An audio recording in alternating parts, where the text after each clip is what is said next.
What happens in Georgia gets revealed one by one as the facts are unsealed. From the pit comes what they don't want you to see. When the daily nugget of truth is dropped with your host, BKP.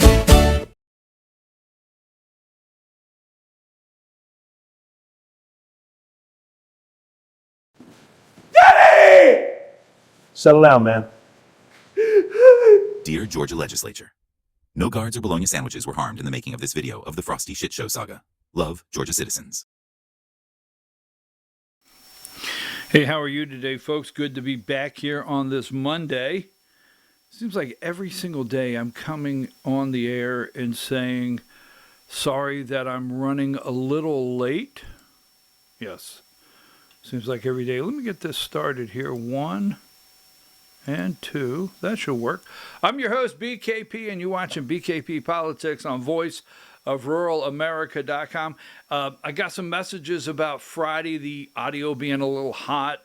I have to adjust that. I mean, I produce what we do here by myself now, and so I got to work on audio sometimes. I got to work on the video sometimes.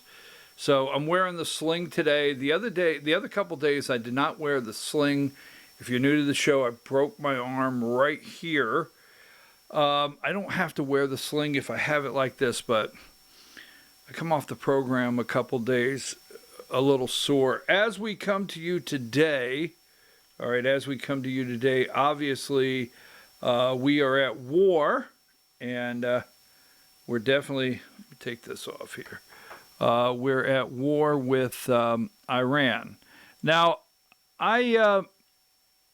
there's a lot of back and forth when I say that. All right. What number do I want here?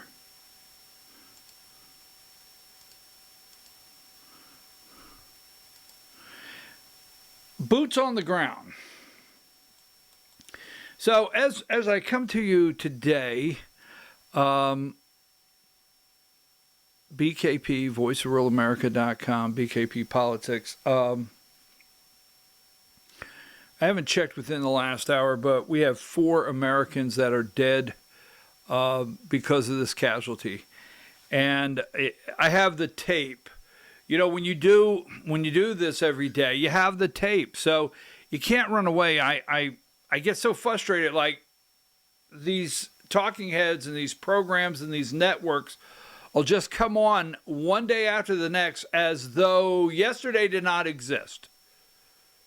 Yesterday, it doesn't matter if you go look up what they said. Doesn't matter. It didn't exist. They didn't say it. Move on. But I acknowledge every single day I have the tape on things. And I have always been and always will be opposed to war. I really will. And I put out a Substack yesterday, not a video, just a Substack, and you can read it. And I got pushback on it because I'm an America first. I am America first. But I do not believe America first that we are able to be isolationist. And with I don't want to defend war, but with Joe Biden allowing 30 million, we'll go with 30 million to cross the border illegally, the gotaways, we don't know where they're at, Chinese gangs, Middle Eastern men. I've talked to sheriffs that said that they have several groups of Middle Eastern men. They haven't broke the law. They haven't done anything illegal, but they're very concerned because they're new to the area and they're keeping an eye on things. I've talked to law enforcement. So we don't know what's in the country. We don't.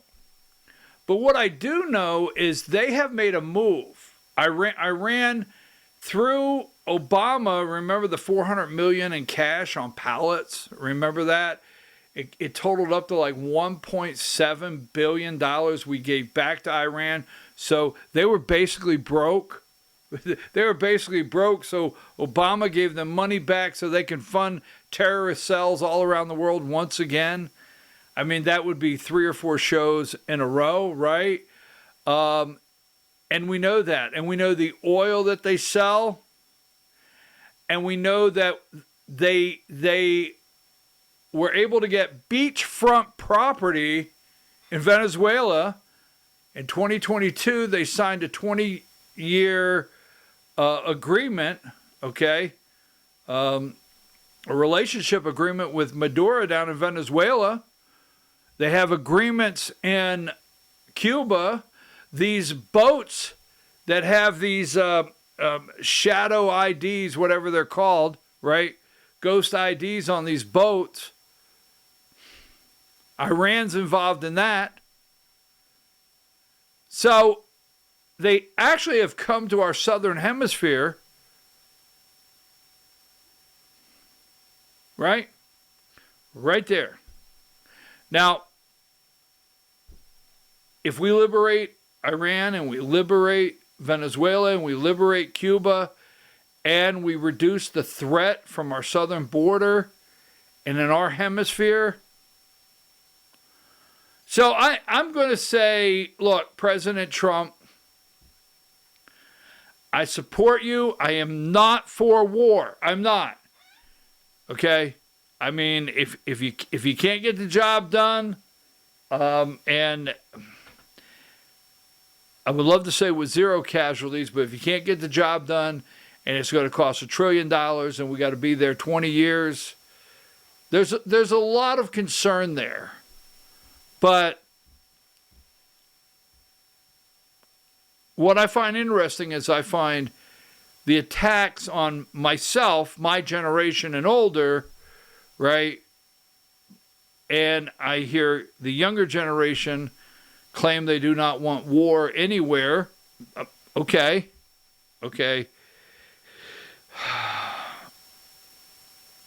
Boots on the ground. I don't want boots on the ground. My prayers are with the men and women. A friend of mine I went to high school with, her son is in the military and over there, and she's all upset. I mean, seriously. So, boots on the ground. I'm concerned. But there's cheers all around the world today concerning the liberation of Iran and what's going on. So I'm going to leave that there for now. All right. But I don't want to say thoughts and prayers. Our prayers are with the families of the men and women that are in this mission. And my prayer is sincerely that the mission is what it should be. Look, I don't go down the road. I don't go to Tucker Carlson, and I don't go to the Turning Point. This is the wrong show if you do that, okay? You do what you want to do. I don't do the Candace Owens. I don't. All right? The best thing I thought Candace Owens ever, like I enjoyed, was Macron's Bridget being a man. I enjoyed that. That was fun. But all that being said, I don't go down those roads. But I do know this. Iran does not want to be a neighbor to anyone. They don't want to be a neighbor to Iraq. They don't want to be a neighbor to Saudi Arabia. They don't want to be a neighbor to Israel. They do want to wipe Israel off the face of the map. They do not want to be a neighbor in that region, okay? And we don't understand a region, and I am not a professional on foreign policy. But Iran does not want to participate in that region. That being said. So let me get out of here before I get into foreign policy. And that's not my thing. All right. So I left here the other day and I was thinking to myself, because we have the governor's race. We have Rick Jackson running against Burt Jones. I just had to pause because I heard one or two of you say, well, wait a minute, Chris Carr qualified today and Brad Raffensperger's running for governor and there's other candidates in the race. Okay. But recently, Rick Jackson coming into the race, and the campaign just released a campaign song. It's just unreal. We're not going to play it right now, the Rick Jackson campaign. But so I am going to come to the Resolute desk every single day and make sure that I'm not sounding as though I'm campaigning for a candidate. I want to make sure that I really do. That I'm not in favor of another candidate.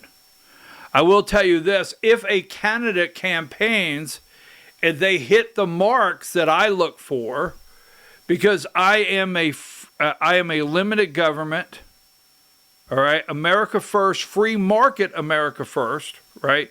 I'm a fiscal conservative. I'm a constitutionalist, period. I'm a Christian. And if someone talks to me in the language of tearing down the entire, tearing it completely down and collapsing the political machine, they're singing my song. It's one of the favorite hits on the album, right? I said this when I closed Friday, and I want to open up with this. I said this when I closed Friday.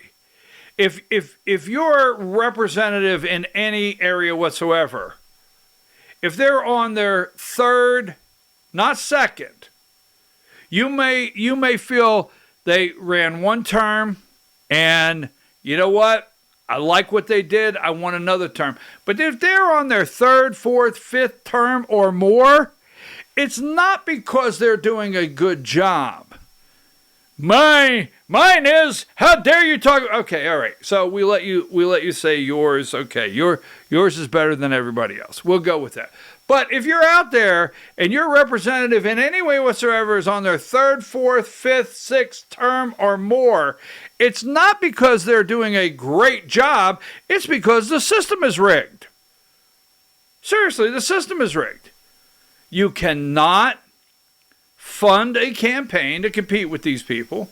And then if you're on your sixth term and you've gotten all the trading advice and you've made all the money on trading stock, whatever it may be, or the lobbyists have you set up for a lifetime and whatever it may be, okay? Because that's what starts taking place in 3, 4, 5, and 6, if not sooner. Then you say, you know what? It's mine, because that's what you think, and who shall be my heir apparent? Who shall get the throne? Bring me those two there. I want to see you battle. Battle in front of me. I am the king. I am the king of your state senate seat. I am the lord of the valley. Battle in front of me. Whoever wins the battle, I will turn over my throne and give you a pot of gold to convince the people that you will be a great new king. I don't know where that comes from. I mean, but is that not the truth? So the system's rigged, right? Now, getting back to what I really wanted to say. So if someone's singing my tune. Now, Burt Jones is running for governor. He's been in the Georgia State Senate for several years. He is in his 4th year as lieutenant governor of the state. It's almost like he's not a greenhorn. It's almost like he knows everybody down there. It's almost like when he goes to the Capitol, he served with most of these people in the Georgia State Senate, or he has presided over the Senate with these people as the lieutenant governor. So something took place last week, and I dwelt on it. I dwelt. Do you know what dwelting is? I don't know what dwelting is, but I did it anyway. So I dwelt on this, and I sit outside. What a beautiful weekend. I mean, I was knocking down cheap cigars like you would not believe. Hey, last month, I mean, I had the shivers. I can't go out there and puff with the shivers. Can't do it. So yesterday, I'm out there all weekend, right? I'm puffing down. I've got the cheap cigars. I'm knocking it down, right? How does that get up like that so high? There we go. I took it down a little bit. Let's see. I'm sorry if that got really, really loud, but it seems like my audio creeps up on me. But anyhow, so I'm thinking this weekend, did I did I look at something wrong? Like, should I review one of what some would consider a small blip last week in Burt Jones's campaign? And if I feel an innocent mistake was made, I'm going somewhere with this. If I feel an innocent mistake was made on behalf of Governor Burt Jones, that I would come back and address it. And this is what went around last week. We're going to play the video, right? We're going to play the video. Then we're going to come back because I thought to myself, they have a chaplain of the day, right? The House chamber has a chaplain of the day. The Senate has a chaplain of the day. And this is what happened last week. Let me put this up here. And let me get this right here.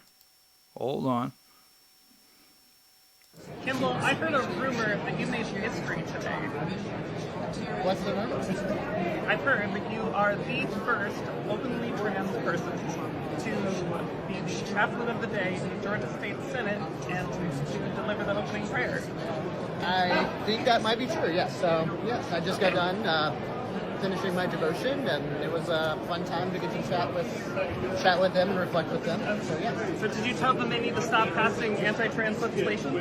I did not speak about anything, any specific legislation. I reminded them that our various faith traditions call us to treat each other as we would like to be treated. And that's kind of probably the closest thing we have to a universal ethic. And just reminded them that, when we remember how we actually have a lot in common, that we're all just human beings, that we're all just people made in God's image, that can help us to extend that love to others that maybe we don't know very well or maybe who we might disagree with. It's really great. Thank you for doing this. Thank you. It was a fun way to start the day.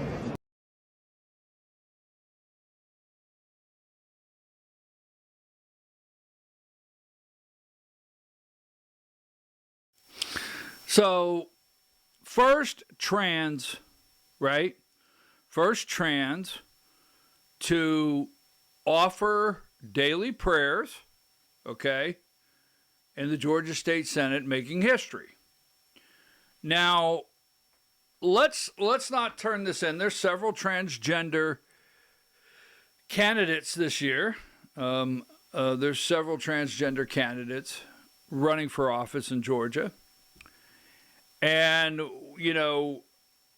the Senate has an my understanding, openly trans state senator. I think there's one serving in the Georgia State Senate. But, when this happened, this went around, this was made public. This is not a private video. This was made public. They were very proud of it, put it out. He made history. So what happened was, and when I say this, is Laura Loomer got a hold of it. Now, there's going to be some names here that you're going to be like, well, wait a minute. That's not the story. So Laura Loomer got a hold of it. And she got a hold of it, and she posted it here.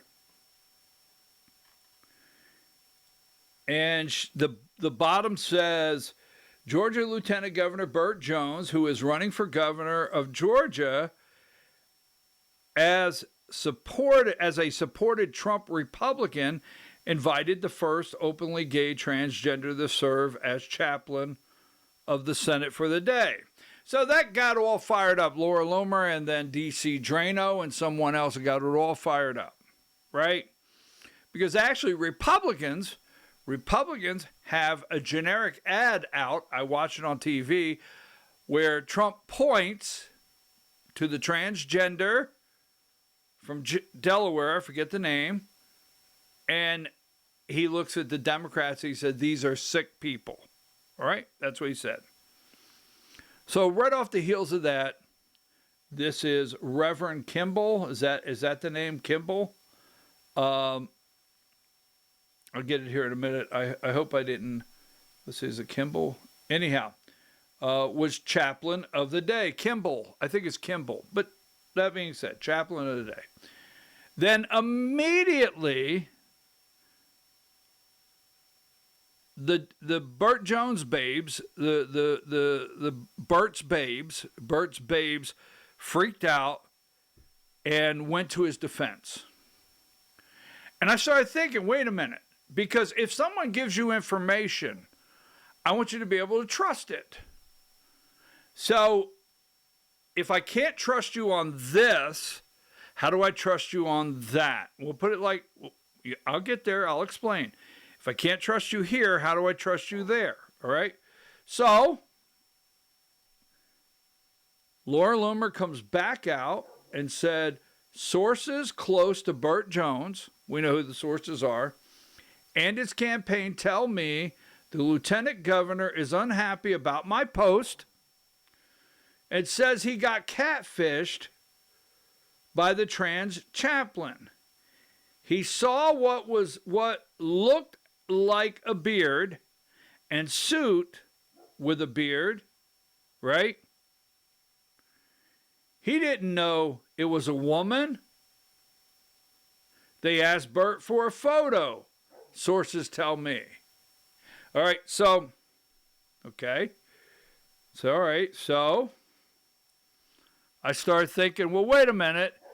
If I have, if it was just a mistake, if there was no way of knowing, I mean, the guy's running for governor of Georgia, right?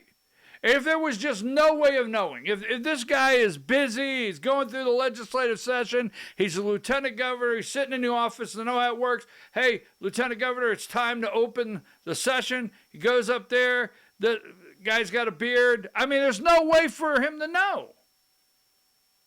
And I thought, well, wait a minute. I want to make sure that if the guy just got taken by surprise, if there was no way he knew, he could have never dreamed this would have happened, then I want to clear it up for him. So I said, I think it's my obligation to you, the audience, to say, hey, what did happen? How did this happen? So, now, Laura Loomer went on to paste the pictures here, as you can see. Here's 2 photos of Burt Jones openly embracing Reverend Kimball Sorrells. That's who it is, Reverend Kimball Sorrells, the first openly transgender pastor to chaplain of the day at the Georgia Capitol earlier this week. Bizarre behavior for someone running on a GOP ticket to be the governor of Georgia. Weird, right? And they're freaking out. So she goes out and she says, all right, they're telling me you got catfished. All right. So immediately, Burt's babes jump out there. They jump out there. Burt's babes jump right out there. And Holly, I've never seen a scene that I wouldn't grift off of Kessel.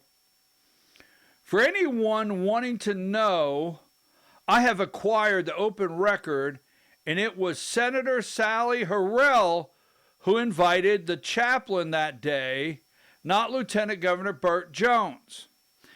So I said, okay, all right. Now, if you're going to put out information, this is like with me. I put this information out already, and I thought to myself, whoa, wait a minute. I've always realized you're out there. As the jokes go, all 38 of you, but there's a lot more. But you're out there. So if, for any reason whatsoever, I bring you information and I can't sleep at night, that's just the truth. I got to come and clear it up. All right? So I said, I got to look at this a little closer. So they immediately start running with this. And I say, okay, how does this happen? I mean, and then why is Holly running that interference for Bert immediately. And then underneath there it said, and she tags Laura Loomer and says, actually, you're wrong here, Laura Loomer. He does not invite them. The Senate or representatives, they do. Here is the example.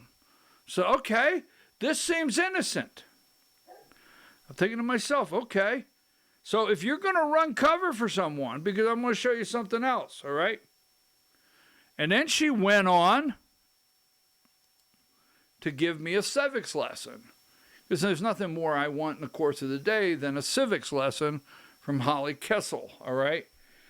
We don't just need a civic engagement here. We need civic education. Okay. So I thought, well, you know, maybe I better look, because maybe Bert was just tricked. Now, he's running for governor of Georgia, and what I want to make sure of, as the next governor of Georgia, that no one's going to hoodwink him, all right? Pull the wool over his eyes. All the cliches you can come up with, right? I don't want him to trip over, you know, a little snag in the rug. Nothing to happen. Could possibly be next governor of Georgia.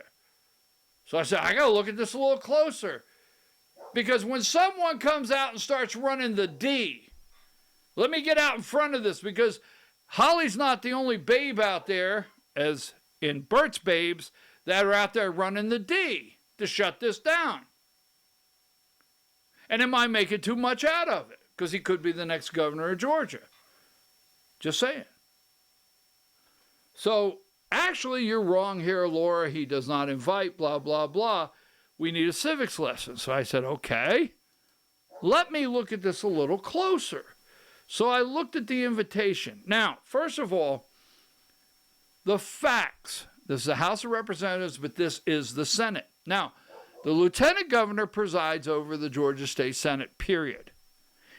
Do they keep up with every single move at every single time? No. Do they keep up with every procedural thing? No, they do not. But, if you're running for governor of Georgia, put somebody out in front of you to make sure you don't trip over the carpet, because that wouldn't look good in a picture.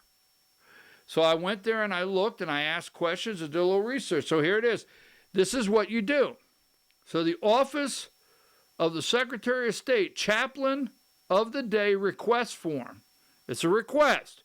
This is not mandatory.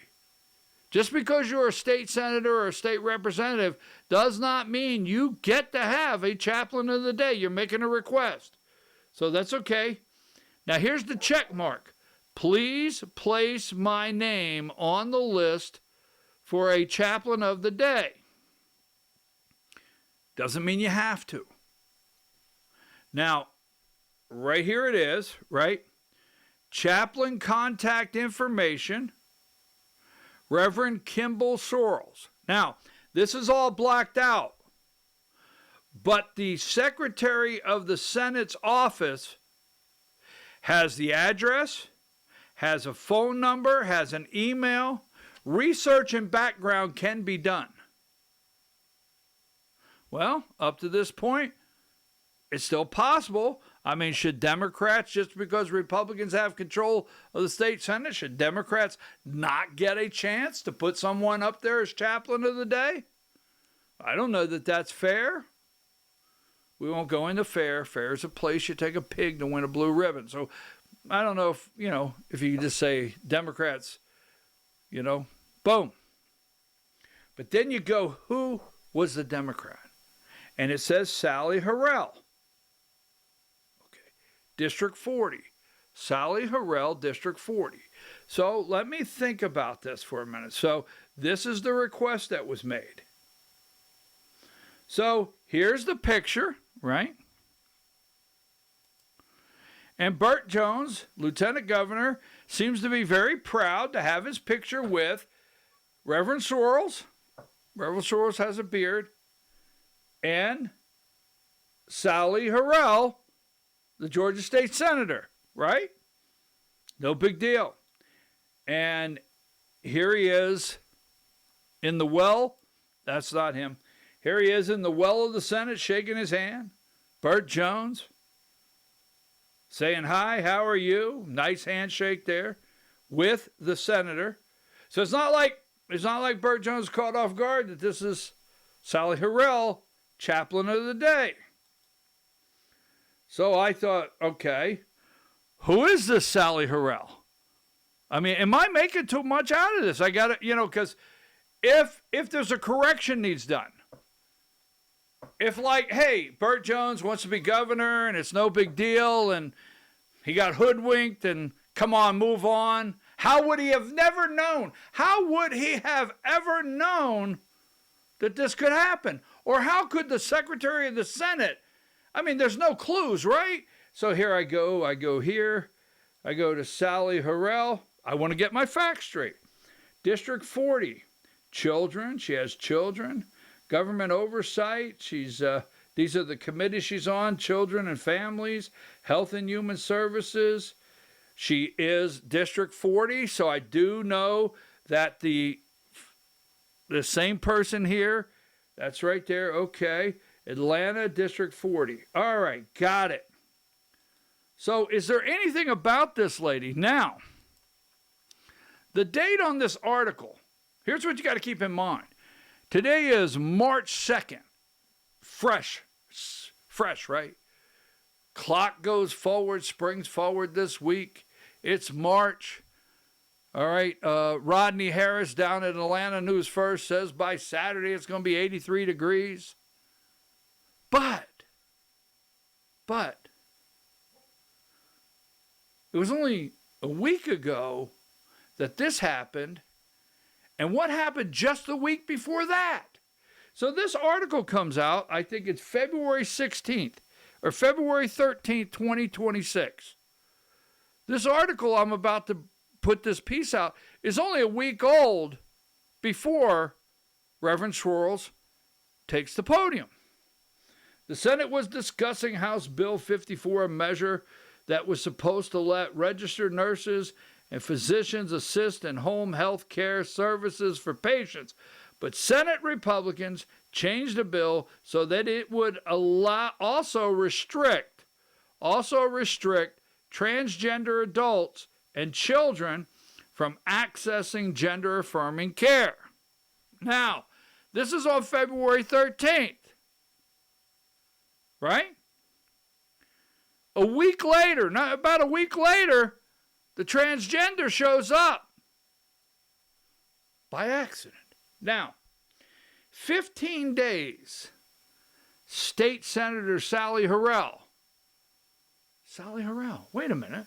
15 days, State Senator Sally Harrell said on day 16 of the 40-day legislative session, 15 days is a record when we didn't mention transgender people once in the chamber, and I could tell you it's been great. Harrell, stay with me, Harrell, a Democrat from Atlanta with two transgender children. Now, the AJC knows she has transgender children. The AJC knows she advocates for transgender, right? Burt Jones, now him and his office, and they don't know it, right?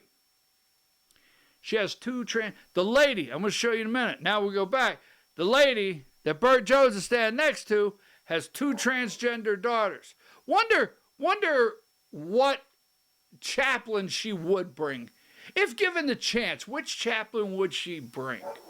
Interesting. I think it's worth looking at before you give them the green line. Okay, so with two transgender children has been at the forefront of the debate since Republican senators first began targeting transgender people in legislation. The last 5 years, all this debate has been so incredibly stressful for me and my family, she said on this day, February 13th, just a week before she brought the Reverend. Harrell said, "We've worked on this transgender issue for 5 years. Isn't that enough?" The new bill, which passed the Senate 30-18 on Tuesday, is now a combination of the original bill and 2 proposals that passed the Senate last year but did not pass the House. So, that was in February. Just 2 weeks ago. February's only got 28 days. This was on 13th. This is about 2 weeks ago.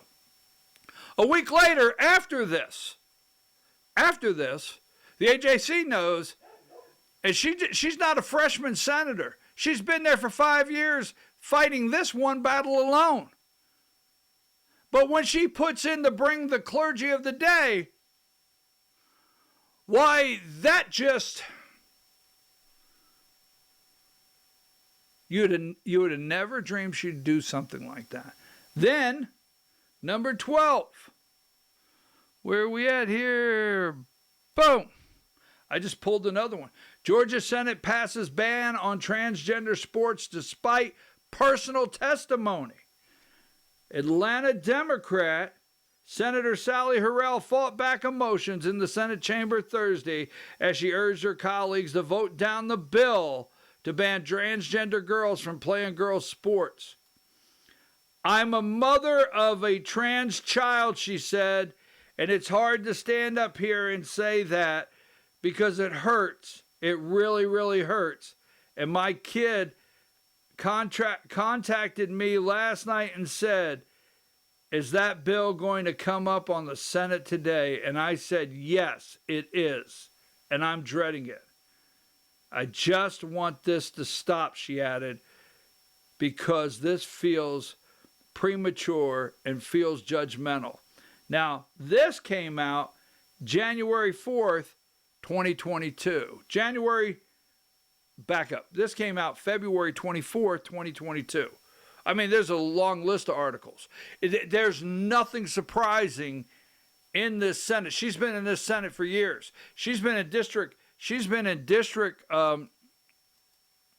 right here. She's been in District 40 for years. She's been very clear, open, and upfront, right?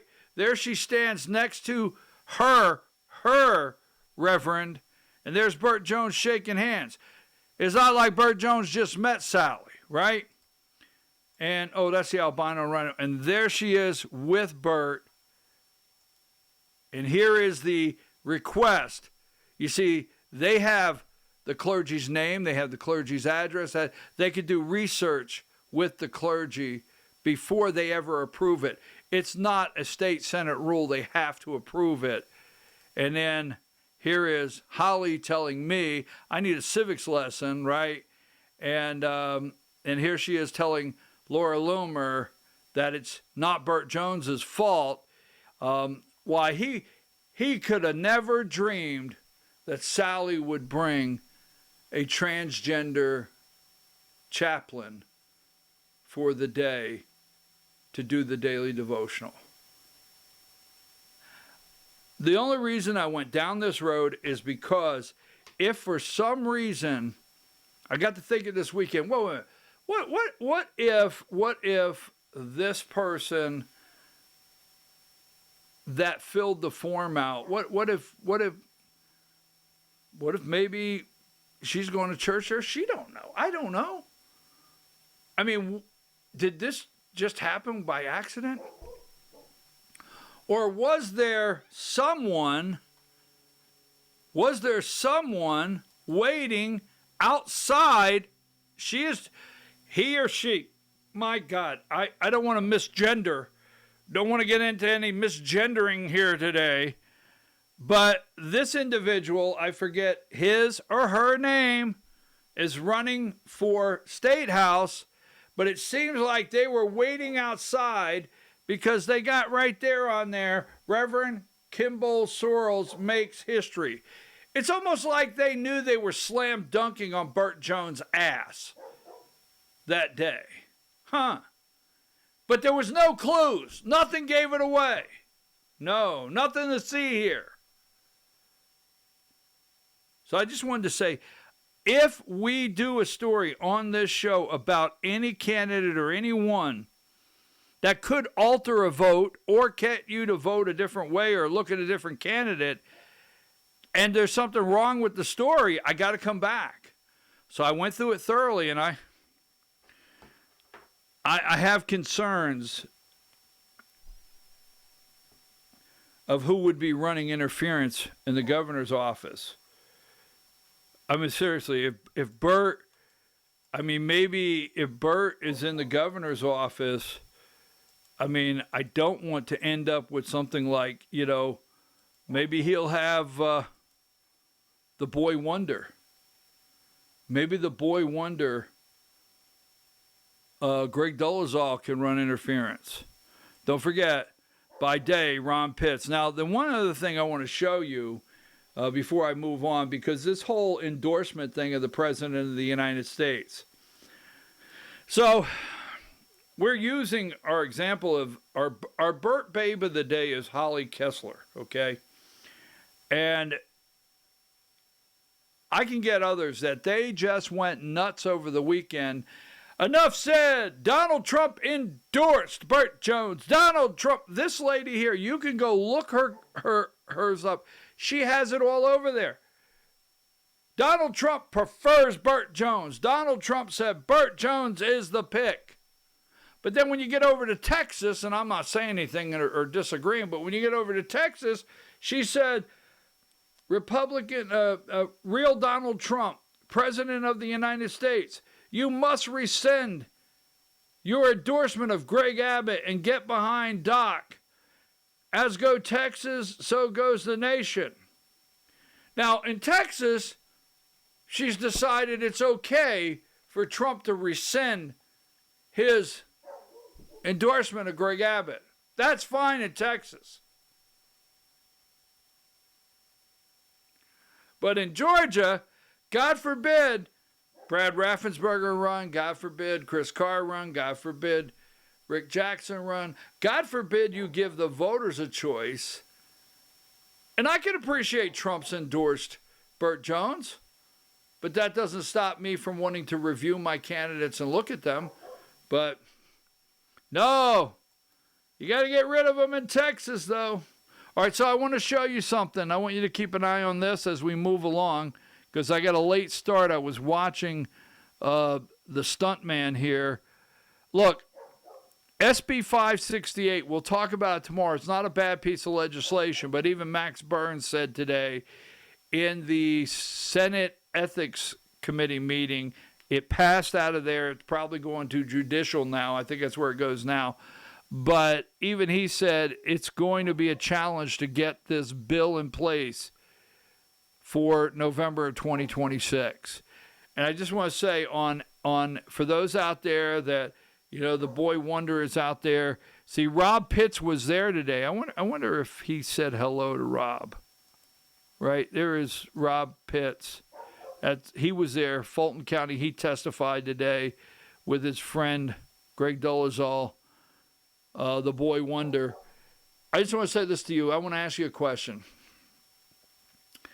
As this bill is moving, SB 568, it's not a bad bill. We'll get into that later. But do you really think John Burns over at the House of Representatives and Brian Kemp, do you really think they're going to give Burt Jones and Greg Dolezal a win and carry this bill all the way to the finish line? Just saying. Now, this last week, I want you to keep an eye on this. Georgia Senate skips the vote on bill to block data center cost from hiking power bills, okay? Now, I brought this to you last week. The Georgia Senate adjourned Thursday without voting on a bill that would prevent electric utilities from passing data center infrastructure costs onto residential customers, a move critics said was designed to avoid a likely defeat for Republican leadership. SB 34 would prohibit Georgia Power and other utilities from charging residential customers and small businesses for costs associated with powering large commercial data centers.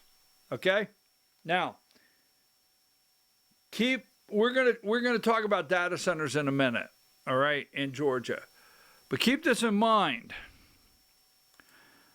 Watch what happens to this bill SB 34 and follow Georgia Power, the money. I mean, follow the money that may change hands. Later in the week, hopefully I'll have a little more that I can say, because I have to be accurate. Accurate. I can't just go, boom! Can't do it. Now, so I got one more story today. Like I said, I'm running late because I was watching. All right, warning, warning, warning, Will Robinson. Do you understand what that means? Warning, Will Robinson. Warning, Will Robinson. There you go, the 6th. Today's the 3rd. Friday's it. You got to pay attention to legislation. They're down there dicing and slicing. They got the Ginsu knives out. They're cutting and ripping and stripping and pasting and taping. Bills here, bills there, shoving them together, because Friday is... I don't know how I do that. I don't know why I do that, but there we are. But Friday is crossover day, meaning legislation from the Senate has to be voted on the floor by midnight Friday. It's sent to the House and vice versa. Yes. Day 28, crossover. Ready? So, moving right along. This week is qualifying week. So between now and Friday, we'll find out between every state house, state senate, congressional race, governor's race, lieutenant governor's race, you name it. It's qualifying week at the Capitol. We will see by the end of the week. This is where you put your money up and you get your name on the ballot. And Candace Taylor did put her name on the ballot. Now, in the 14th District, I want you to keep something in mind that's very important. In fact, let me go here right now and see. I'm going to go to federal, and I want to go here for a reason. I'm going to go federal, and then I'm going to go to 14th District, and I'm going to see who qualified. And what I mean by that is okay, so the 14th District are Marjorie Taylor Greene, and this is the guy right here, Sean Harris.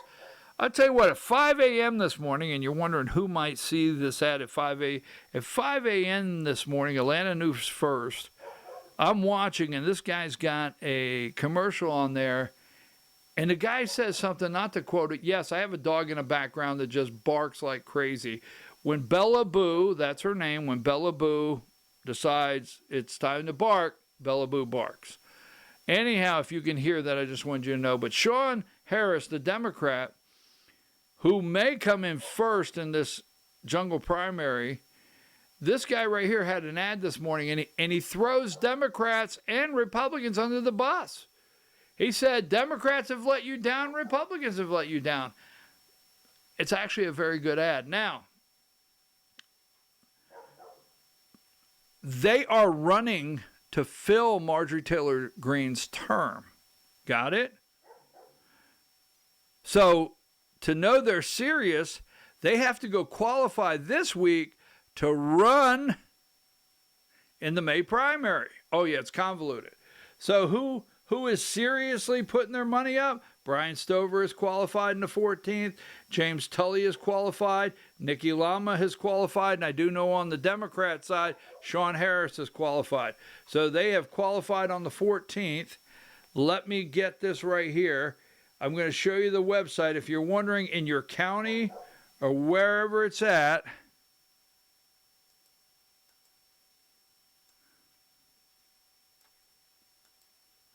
right here, you might not be able to see it on the screen, but this is the qualifying. Right here, qualifying candidate information. You go to the Secretary of State's website, go to qualifying. If you want to look it up, Georgia, Secretary of State, Google it. Qualifying candidate information, you put the election year in.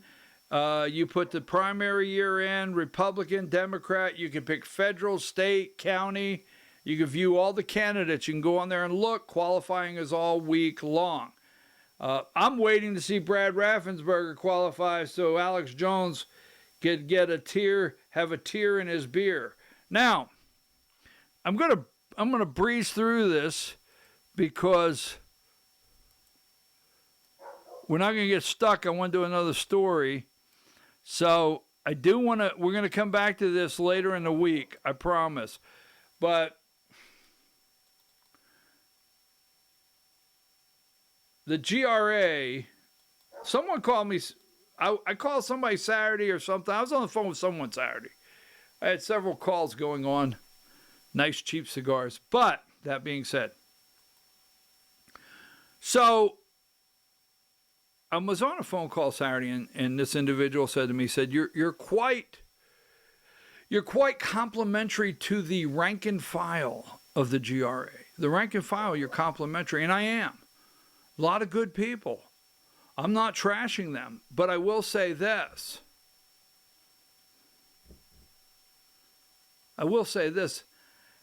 It is time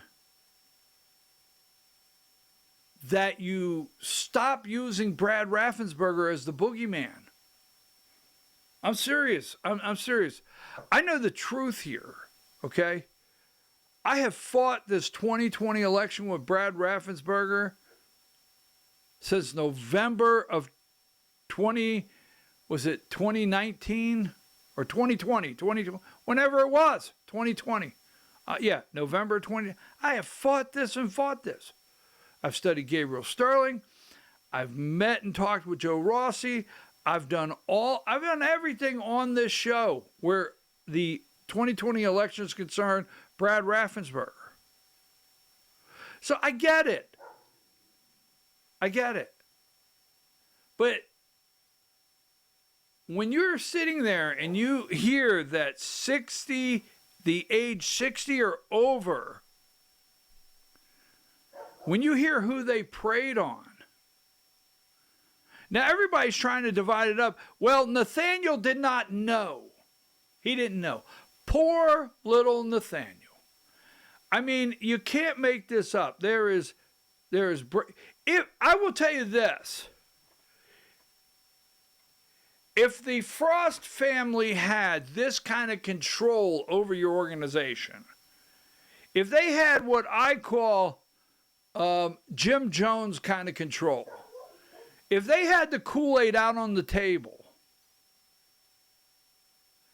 and the Frost family had what I consider Jim Jones kind of control over this entire organization, and they were drinking the Kool-Aid, and now all of a sudden, you didn't realize they were that bad. Well, let me tell you something. I did not realize,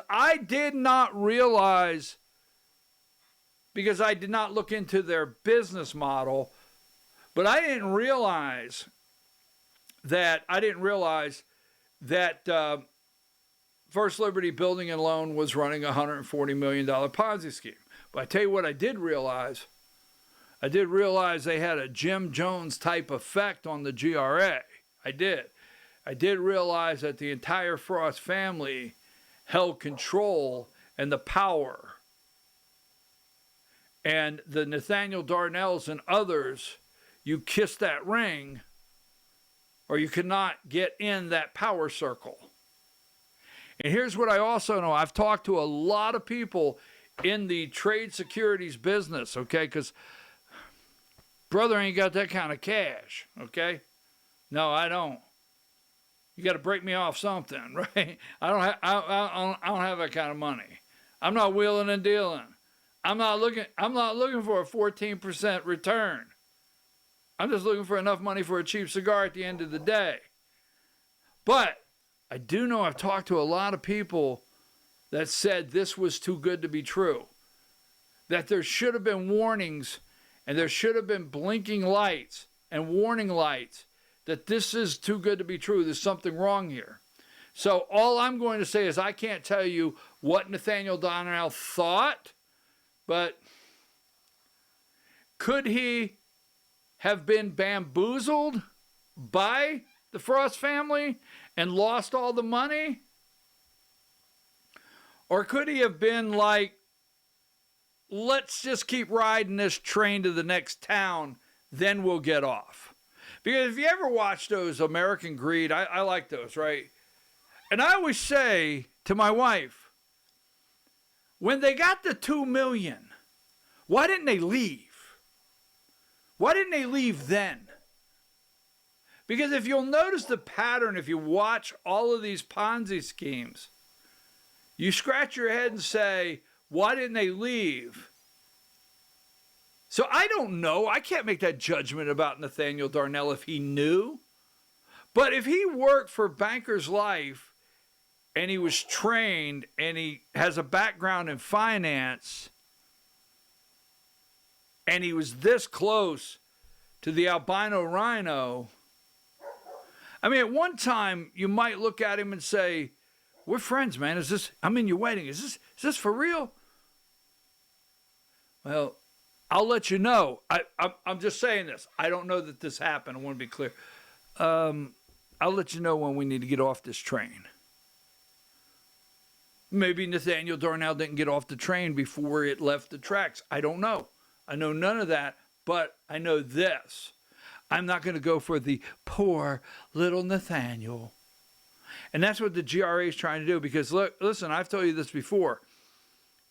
Until you sit down with the people. Now, I want 2 facts on this before I get to my last story of the day, because I'm going to do another story. You don't want to leave on it. We fear a total loss. One of the investors who met Darnell through the Georgia Republican Assembly. Or they'll run over anybody. All right? Used his political and religious views to gain trust. $350,000. Now, here's the one that really gets me. And, you know, I've read the article. We'll get into it later in the week. But Alex Johnson, the president of the National Federation of Republican Assembly, I'm like, stop doing the Brad Raffins boogeyman dance. Stop. These are real people that lost this money. If you want to attack Brad Raffensperger on the 2020 election, go right ahead. If you want to say he's corrupt as hell, go right ahead. But as far as the Secretary of State's office in Georgia and these people losing their money and telling their story, come on, stop it. And this is where I say to the rank and file, if you're going to fall into the poor little Nathaniel, call me up. Let's talk. Because I want to really know how you could justify falling into the poor little Nathaniel Darnell. Because here's what I'm told in this article, and I'm also told by others. Darnell placed 45 people in First Liberty Investments. Most of them were his clients at Banker's Life. Now, I don't know, but I'm told that's wrong. I'm told that's wrong. That's against the rules. I'm told that Nathaniel Darnell signed all kinds of agreements to get his license, get his broker's license. He signed agreements. You remember when that damn Katie Frost looked at David Cross in the 3rd District and said, "Can you explain getting fired?" Right? We're very holy. And we cannot justify, you got fired. Well, you know, how many people get fired and go on and do the best thing? David Cross didn't get fired because he referred 45 people to a fund that he signed. Said he wasn't allowed to do that. So Nathaniel Darnell knows, in my understanding, this is wrong. But here's what the GRA does, right? Here's what they do. I thought this is despicable. This is about as despicable to play on pro-life. I'm pro-life. Don't play on this, okay? Nathaniel really believed in First Liberty, and we all trusted the Frost. We all trusted them. Even to the point we had Kool-Aid nightly. Some nights it would be grape, some nights it would be cherry, and then there was tropical punch. Said Patricia, Nathaniel's mother. They brought mom into it. When we lost our investment, That was Nathaniel's inheritance. I'm sorry.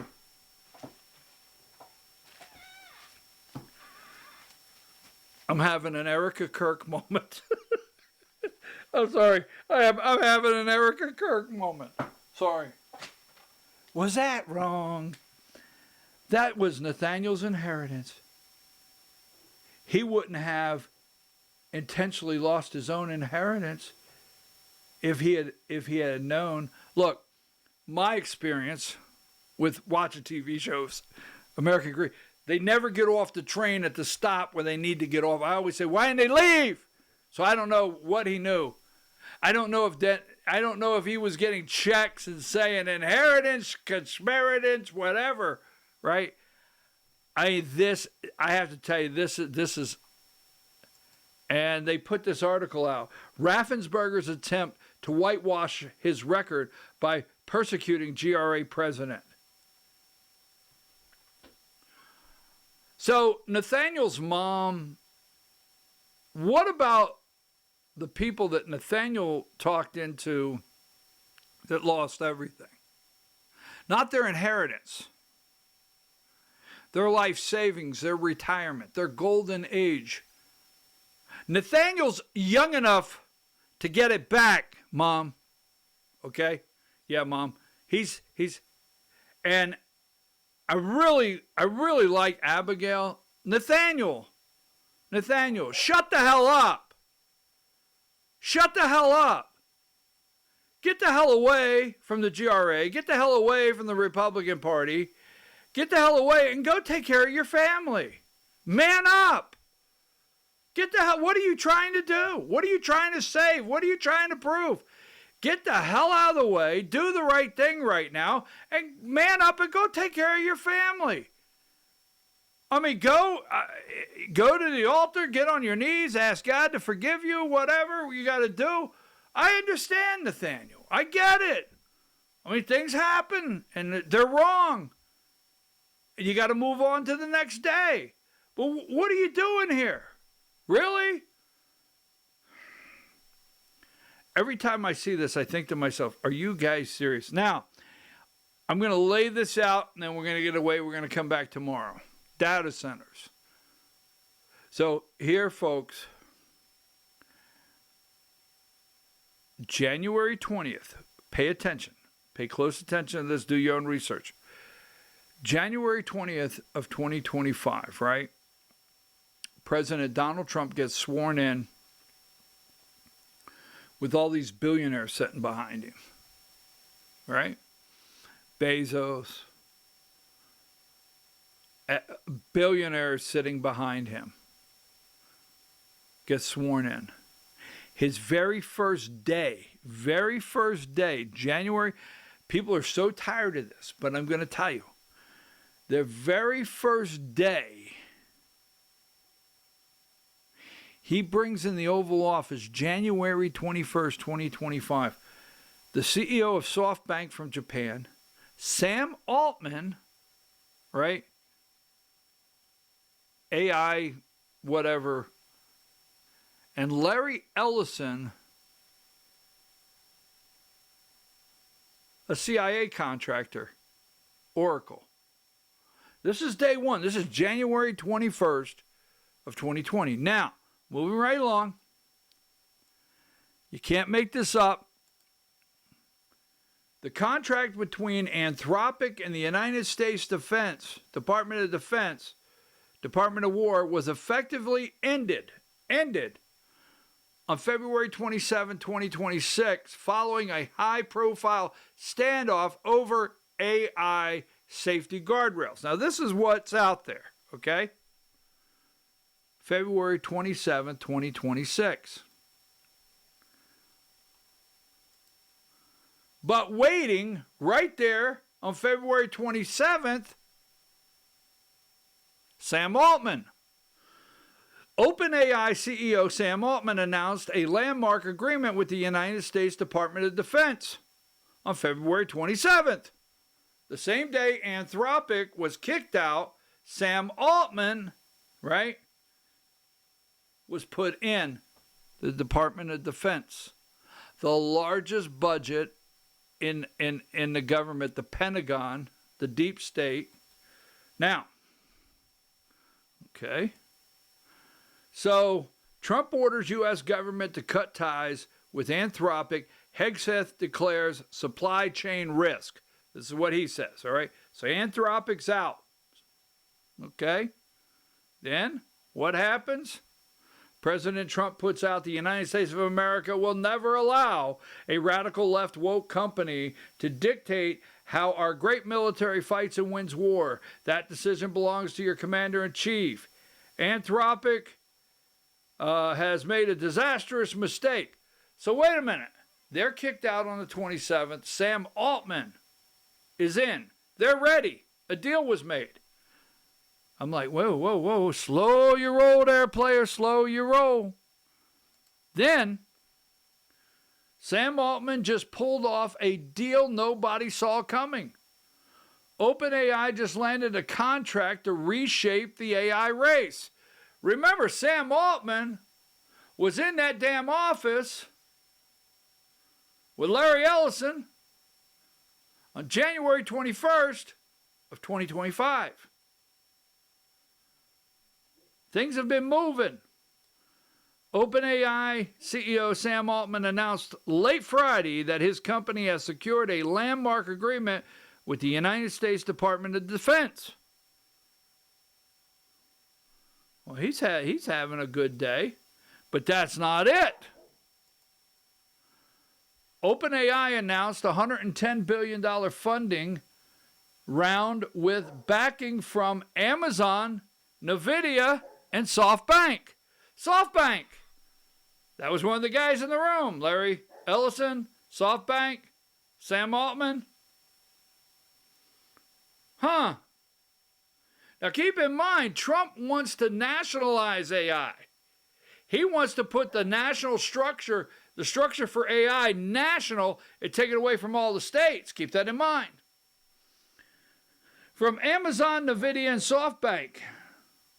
That's February 27th also. They had a damn good day. Now, what else do they have? Controlling information. Hollywood's $110 billion earthquake shake up Stunts industry. Let me give you a little bit here. This is David Ellison, Larry Ellison's son. He takes over CBS. David Ellison, son of Oracle founder Larry Ellison, took control of Paramount, CBS, Skydance Media.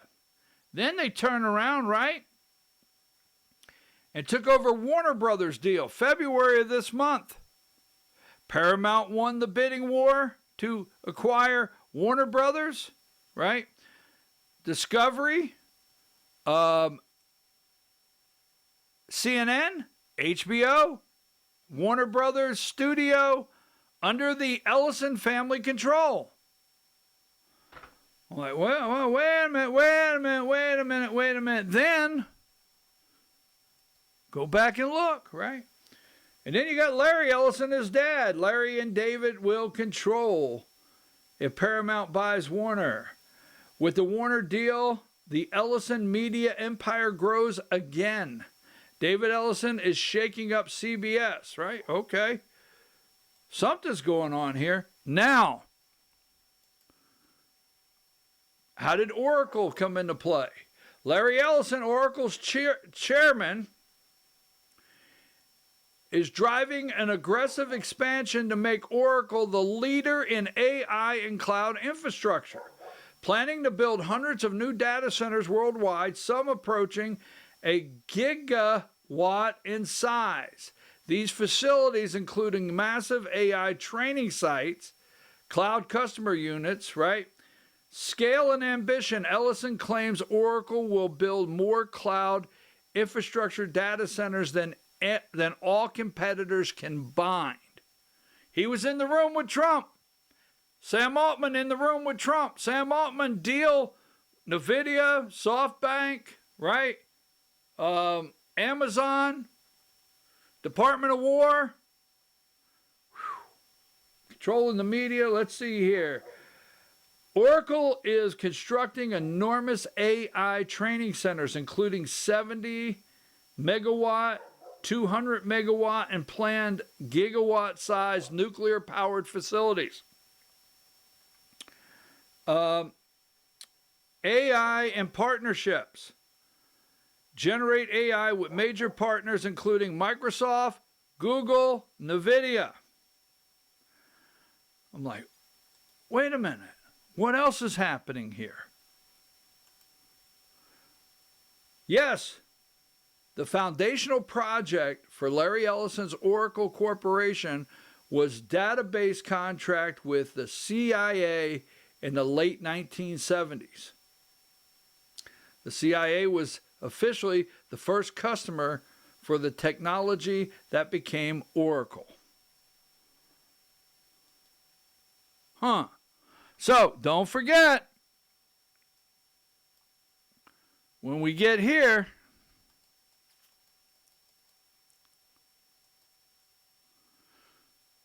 Trump inaugurated January 20th. On January 21st, his first Oval Office meeting. Oracle, Sam Altman, SoftBank, Donald Trump, AI, and Trump wants to make AI under a national umbrella. Wonder who would control that. Wow. I always see this, like that's Vicky Consiglio and Burt Jones. I always wonder. I get a little like, what's going on there? What's going on? What are you saying? What do you say? I love those. Hey, let's over here. Yeah, just saying. All right. Now, I'm telling you right now, I do not advocate.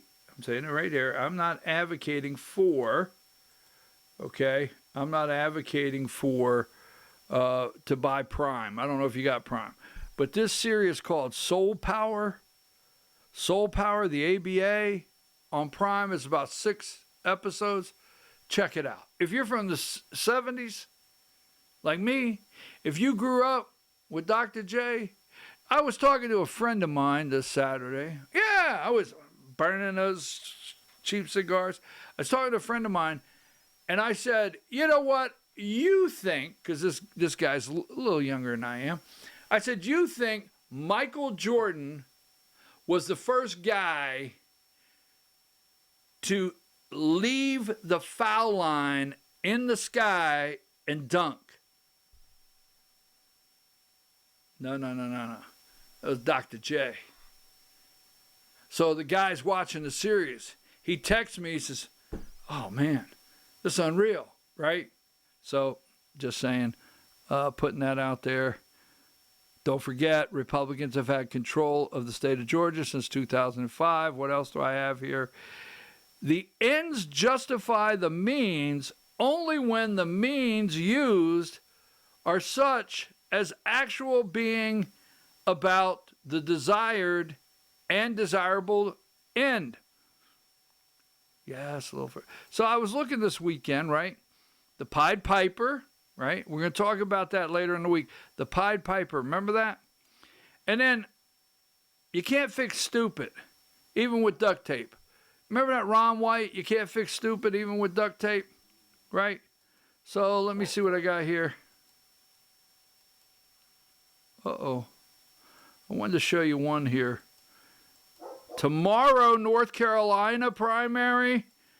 And tomorrow is the Texas primary. John Cornyn is claiming that if Ken Paxton wins the primary, that they will lose the Texas Senate seat. Then you got Jasmine Crockett or whatever her name is. I'm not going to say it's a long shot, but I'm going to say the odds are against him. But if I was in Vegas, I would put my money on Tellerico for the win. I would. I would put my money in Texas on Tellerico for the win. The Democrat. That's right. I'm your host, BKP. You've been watching BKP Politics on voiceofruralamerica.com.